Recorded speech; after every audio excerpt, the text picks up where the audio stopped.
Hi Sujit. Hi, First of all, Kasper. thank you so much for taking time. I know you're really busy, OG Panlallo, but uh, you have given time in the busy schedule. So first of all, thank you so much for that. Thank you. And basically మా మూవీకి మీకు ఉండే relation first ఆడియన్స్కి చెప్పాలి. So you and మా director Prashanth మీరిద్దరు you been associated for a very long time, run Raja run ముందు నుంచి కూడా. And Yeah. he's worked with you for Run Rajaran and also Saho. Yeah. So both of you have been like so Run Rajaran ముందు నుంచి అంటే what it's been more than 10 years అయిందా? 10 అదేలే ఒక 11-12 years అయింటుంది. so you both started off like college kids almost. So అంత early 20s ఆ టైంలో start చేసి ఉంటారు. So now you've become one of the directors who we as an audience look forward to మీ movies చూడడానికి కానీ మీ we follow your work and young డైరెక్టర్స్లో కొత్తగా వచ్చిన డైరెక్టర్స్లో you are the one who all the Telugu audience are watching for. So this is what I wanted to first clear to the audience that this is the relation. And Run Rajaran and Saho both UV Creations లోనే చేశారు. And now even not కూడా debut UV Creations. So this movie ఈ మూవీకి. So how do you feel, like what do 12 years 13 years, like from where you started to now? First of all like thanks for invite అంటే నేను అసలు usually interview అంటేనే first మనకు tension వచ్చేస్తుంది, interview ఇవ్వడం కానీ తీసుకోవడం కానీ. But Prashanth is like very close associate to me అనమాట. లైక్ నేను ఆల్మోస్ట్ లైక్ 2012లో నేను first time when was like about to do my debut, ఆ టైంలో వీ వాంటెడ్ ఏడీస్ అనమాట, కొత్త లైక్ యంగ్స్టర్స్ కావాలి మనం, మనకి మన ఏజ్ గ్రూప్ వాళ్ళు యంగ్స్టర్స్ అని చెప్పేసి ఆన్లైన్లో we had put it saying ఎవరైనా ఉన్నారా, ఎవరైనా ఉంటే నా జస్ట్ ఒక రైటప్ చేసి పంపించండి అంటే అందులో ఒక 4-5 మెంబర్స్ కొత్త వాళ్ళని తీసుకున్నాం అనమాట. అందులో ప్రశాంత్ ఒకడు. సో ఐ స్టిల్ రిమెంబర్ అనమాట, ప్రశాంత్ ఆఫీస్కి వచ్చినప్పుడు కూడా నేను అంటూ ఉంటుంది లైక్ అశ్విన్ ప్రశాంత్ అనేది ఉండేవాళ్ళు, నేను వీళ్ళిద్దరిలోనే ఫస్ట్ చూడడం సినిమా తీస్తారా అన్న. అది ఇప్పటికే చాలా లేట్ ప్రశాంత్ సినిమా తీయడం, ఎందుకంటే మనకు ఒక యూజువల్గా లైక్ డైరెక్టర్ అవ్వడం అనేది మన స్కిల్ కెపాసిటీతో పాటు ఇట్స్ ఆల్సో లైక్ మనం ఎలా హ్యాండిల్ చేస్తాం సిచ్యువేషన్స్ అనేది చాలా ఇంపార్టెంట్ కదా. సో సిచ్యువేషన్స్ని కరెక్ట్గా హ్యాండిల్ చేసేవాడు అనమాట. సెట్లో వీడు ఇతను ప్రశాంత్ లేకపోతే మనకు కొంచెం కంగారు పడిపోయారు. లాస్ట్ 1-2 days ఎప్పుడో వెళ్ళిపోయాడు, ఏదో ఊరికి వెళ్తే అసలు ఆ రోజు అంతా ఏవర్ అయిపోయింది షూట్. ఆ డిపార్ట్మెంట్ అది లేదు ఇది లేదు అని కొట్టేసుకుంటూ ఉంటుంది. But when I was doing Saaho అప్పుడే తను actually was suppose to do debut.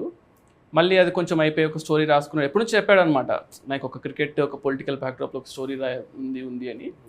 But it's very good like you are doing that movie because I been admirer of your work. Actual నాకు చాలా ఇష్టం మీ ఫస్ట్ మూవీ నుంచి. So it's very happy అనమాట ప్రశాంత్తో మీరు చేయడం అనేది. వీఆర్ టాకింగ్ ఇందాక కూడా కౌశిక్ కానీ ఆల్ దీస్ పీపుల్ లైక్ మనకు తెలిసిన వాళ్ళు సినిమా తీస్తున్నారు ఒక మంచి యాక్టర్తో అన్నప్పుడు I feel very happy. And coming to this thing, అంటే ఇప్పుడు నాదంతా ఈ స్టోరీ ప్రశాంత్ నాది ఒకటి ఈక్వేషన్ పక్కన పెడితే, so May 31st movie release కదండి. సో ఇంకా ఆల్మోస్ట్ లైక్ మనకు ఒక 5 days 6 days ఉన్నట్టుంది అంతే. సో ఇక ఒక పక్కేమో క్రికెట్ ఫీవర్ జరుగుతుంది, IPL అని చెప్పేసి, వరల్డ్ కప్ అని, ఇంకో పక్కేమో పొలిటికల్ హీట్ ఉంది. సో ఈ రెండింటి మధ్యలో మన సినిమా వస్తుంది. So like what is your reaction on it? లక్కీగా రెండు చాలా పెద్ద పాట మన సినిమాలో. ఆ రెండు మన సినిమాలో ఉన్నాయి. రెండు మన సినిమాలో క్రికెట్ అనే ఎమోషన్ చాలా పెద్దది మూవీలో. అండ్ పాలిటిక్స్ కంటే విలన్ సైడ్ నుంచి కానీ ఆ పొలిటికల్ థింగ్ కూడా చాలా ఎక్కువ ఉంటుంది. బట్ అదే ఫస్ట్ ఆఫ్ ఆల్ అంటే ప్లాన్ చేసుకుంది డెఫినెట్లీ టైంకి రావాలని. But then last 1 month movies చాలా తక్కువ ఉండే బికాస్ ఆఫ్ అదే IPL ఎలక్షన్స్. దీంతో మెయిన్ సమ్మర్ అడ్వాంటేజ్ తీసుకోలేకపోయాం sir movies. That was one thing what happen. But IPL 26th అయిపోతుంది, 31st movie release. June 4th results ఉన్నాయి. బట్ దెన్ ఎలక్షన్ కాదు కాబట్టి we're not really it's very good timing అండి, ఎందుకంటే plan చేసినా కూడా ఇలాంటి టైమింగ్ రాదు. రైట్ నేను సినిమా చూసినప్పుడు కూడా లైక్ మనం లైక్ సాయిడ్ ఒక 3-4 months బ్యాక్ చూసినప్పుడు అయినా సినిమా చాలా బాగుంది, నువ్వు ఎప్పుడు రిలీజ్ చేస్తున్నావు దాన్ని బట్టి ఉంటుంది సినిమా అన్నా. కానీ ఎంత ప్లాన్ చేసినా కూడా ఇలాంటి రిలీజ్ దొరకదు. సో నాకు పర్సనల్గా సినిమా చాలా నచ్చింది. అంటే నేను ఎక్స్పెక్ట్ చేయలేదు అనమాట. అంటే ప్రశాంత్ ఎలాంటి సినిమా చేస్తాడు అంటే మనోడు కొంచెం ఏంటంటే యూజువల్గానే very fast hyper all this stuff ఉంది కదా, అవన్నీ కూడా సినిమాలో నాకు కనిపించాయి. సో ఒక రేసిగా అంటే ఇలాంటి జోనర్స్ మన దగ్గర ఎక్కువ టచ్ చేయమేమో అనిపిస్తుంది. సో ఐ ఫెల్ట్ లైక్ అది కూడా మీరు అన్నట్టు పాలిటిక్స్ అండ్ క్రికెట్ ఈ రెండు కూడా ఈక్వల్గా టచ్ చేస్తూ వెళ్ళారు ఈ సినిమాలో. Maybe I think like people will be like real excited అనుకున్నా. And I wanted to ask like first time like Prashanth మిమ్మల్ని కలిసినప్పుడు అంటే ఫస్ట్ నరేషన్ లైక్ ఎలా అనిపించింది అంటే నేను first when you heard the story కానీ ఏంటి అసలు రియాక్షన్? యాక్చువల్లీ అది కోవిడ్ టైంలో అయింది, అచ్చా సెకండ్ వేవ్ అనుకుంటా. సో ఆ టైంలో స్లీపింగ్ ప్యాటర్న్ మొత్తం ఆగమాగం ఉంది, ఎప్పుడు పడుకుంటున్నాం ఎప్పుడు లేస్తున్నాం తెలియదు అది. సో నాకు ఏదో పని ఉండిందో ఏదో గుర్తులేదు, but I did not sleep for more than 26 hours, 24 hours పడుకోలేదు నేను. బట్ ఆల్రెడీ ఒక ప్రశాంత్కి టైం ఇచ్చేసా దట్ వింటున్నాను సో అండ్ సో టైంకి అని. సరే మళ్ళీ సడన్గా పోస్ట్ పోను అది ఇది అని అంటే ఎందుకులే అని సరే వినేద్దాము అని అప్పుడే అనుకున్నా. ఇంత నిద్ర లేకుండా వెళ్తున్నా, టెన్షన్ వస్తుంది ఇప్పుడు పడుకుంటానా ఏంటని. బట్ కథ స్టార్ట్ చేసాడు, అయిపోయే టైంకి నేను ఫ్రెష్ ఉన్నా కొంచెం. నైస్. సో అది సో నాకు దాన్ని బట్టి అర్థమైపోయింది this movie I should do అని చెప్పి. తర్వాత అప్పుడు చెప్పలేదు నేను అంత పడుకోకుండా వచ్చాను, తర్వాత ఎప్పుడో చెప్పా క్లోజ్ అయ్యాక.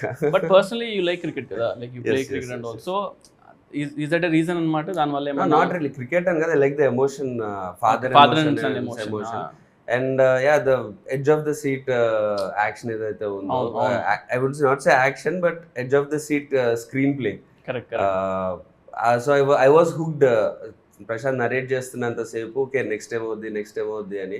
అండ్ నాకుండే పారామీటర్స్ ఆఫ్ ఎలాంటి క్యారెక్టర్స్ చేద్దాం అనుకుంటున్నా, ఇప్పుడు ఎలాంటి ఎమోషన్ చెప్దాం అనుకుంటున్నా, what kind of story I want to tell అనే దానికి ఇది పర్ఫెక్ట్గా నాకు సింక్ అయినట్టు సెట్ అయినట్టు అనిపించింది. So there was no reason for me to not do this film, because నాకు as an actor who's trying to find his foot, ఇలాంటి స్క్రిప్ట్ ఓవర్ హీరోయిక్గా లేదు, but there is a heroism in it, there is an emotion which an actor of my screen experience should do.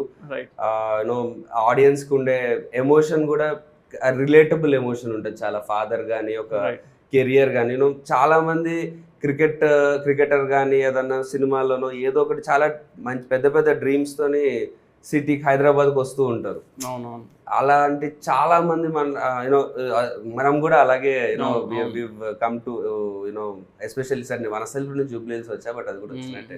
ఇప్పుడు ఎలా అంటే నేను cinema చేసేటప్పుడు కూడా రణరాజన్ కానీ నేను జనరల్గా ఒక యూజువల్గానే కొంచెం ఇంట్రోవర్ట్, కొంచెం సాఫ్ట్, అంటే I don't get in to things. మనోడికి వెనకలు తీసుకెళ్ళి ప్రశాంత్ వీళ్ళిద్దరు ఎక్స్ట్రా చేస్తున్నా చూడు, ప్రశాంత్ అది సెట్ అవ్వట్లేదు చూడు అంటే అసలు ఇంకా నిమిషం కూడా ఆగడనమాట. ఇంకా నాకు తెలిసి మన సినిమాలో క్యారెక్టర్ కూడా గమనిస్తే ఫస్ట్లో చాలా కామ్గా ఉంటాడు, అలాగే తీసుకెళ్ళి వెన్ ఒక రైట్ మూమెంట్ అయినప్పుడు ఇంకా నేను ఎవరిని వినని చెప్పేసి కార్ చేసుకుని లైక్ అగ్రెసివ్నెస్ ఉంటుంది సార్. సో నాకు అనిపించింది క్యారెక్టర్ని అంటే క్యారెక్టర్లో హీరోగా బిల్డ్ చేశారు, అంటే హీరోని క్యారెక్టర్గా చేయాలి, అంటే క్యారెక్టర్ మన హీరోగా అనిపిస్తుంది. ఎగ్జాక్ట్లీ.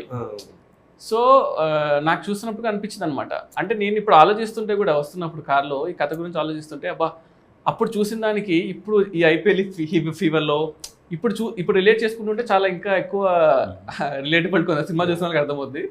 సో నీ what do you feel Prashanth like when you're working with Karthik, like అంటే నీ ఫస్ట్ సినిమా ఇది, he's been there industry for couple of years. So నీకేమనిపిస్తుంది like what's your work experience అనమాట?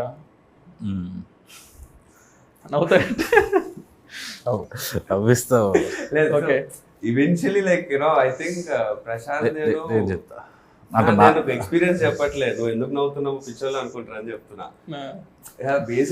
స్టార్టింగ్ లో ఐ థాట్ స్క్రిప్ట్ చెప్పాడు okay బాగుంది అని అన్నాను, తర్వాత నాదో సాంగ్ చూపించి ఈ సాంగ్ ఎందుకు బాగాలేదు అని ఎక్స్ప్లెయిన్ చేశాడు. నా సాంగ్ నాకే ఇది చూపించి ఎందుకు బాగాలేదు అంటే ఇది బాగాలేదు ఇది చేస్తుంటే ఇది ఇంకా బాగుండేది అని చెప్పి ఇంకో సాంగ్ వేరేది ఒక మంచి సాంగ్ ఒక రిఫరెన్స్ చూపించి ఇలా ఉండాలి లైటింగ్ అంటే ఇదంటే అని చెప్పి వర్క్ మాట్లాడేసి వెళ్ళిపోయాడు అంతే.